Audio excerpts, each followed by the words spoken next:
Today's debate will have the government proposing that the social and political climate of Nigeria prevents, hinders, and outrightly discourages civic participation of its citizens. And this will be done in 4 points. 1. Corruption. 2. Lack of transparency.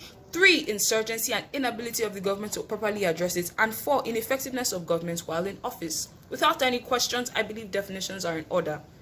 Civic participation per density refers to the involvement of individual constituents and communities in national, state, and local governments, and this involves an array of activities including voting in election, vying for posts, volunteering, political campaigning, and so on. Democracy is commonly referred to as the government of the people, by the people, and for the people. Alexis de Tocqueville even states that the health of a democratic society may be measured by the quality of functions performed by private individuals, and these quality of functions could refer to civic participation, but this is not the same in Nigeria. And this brings me to my first point: corruption. Corruption is the cankerworm that has been steadily eating away at democracy and the very fabric of the Nigerian political scene. Ranking as the second most corrupt country in West Africa, with a corruption index of 24, it is no shock that the former British Prime Minister David Cameron referred to us as fantastically corrupt. Drawing from my definition of democracy, if a government can only meet the requirements of being of and by the people, but neglects the necessary function of being for the people, then such a government will never be far from political apathy. If people lose faith in their ability to influence change, then they were most likely to take a passive approach to government and civic participation, as opposed to a more active approach. And a recent example of this can be seen in the last 2 general elections, where it recorded the lowest turnout in recent years. And whilst my opponents may try to argue that may have been because of an array of reasons, this brings me to my next point: lack of transparency.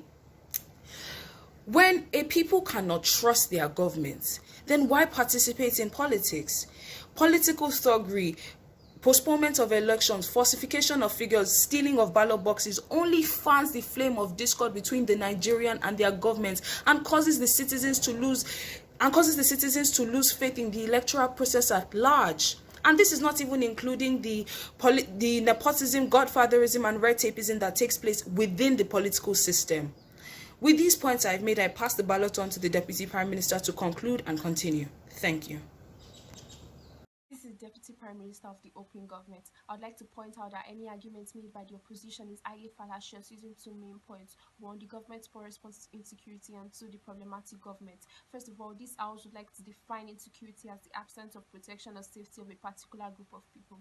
What then is the government's response to insecurity? Looking at the recent Boko Haram prison escape, where the president's response was that our problem is not the terrorists but the farmers who are to make food for the nation, it is clear as the day that the government encourages insecurity when it makes such an irrelevant and weak statement in response to such a life-threatening occurrence. The opposition may ask, how does this affect the civic participation of the citizens? The answer to that is, when the people feel threatened and the government does not do anything whatsoever to give them the assurance of protection they need, then civic participation is unavoidably discouraged.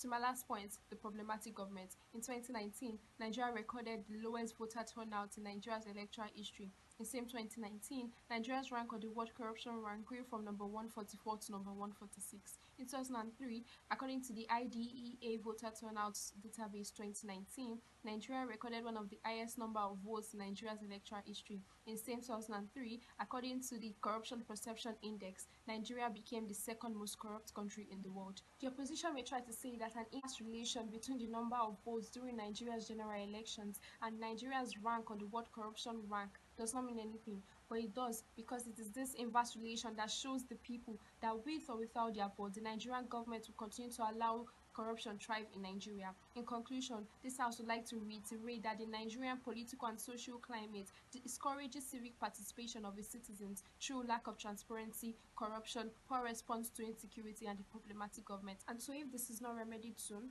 Nigeria might actually give in to the wicked people, contrary to what the president thinks. Thank you.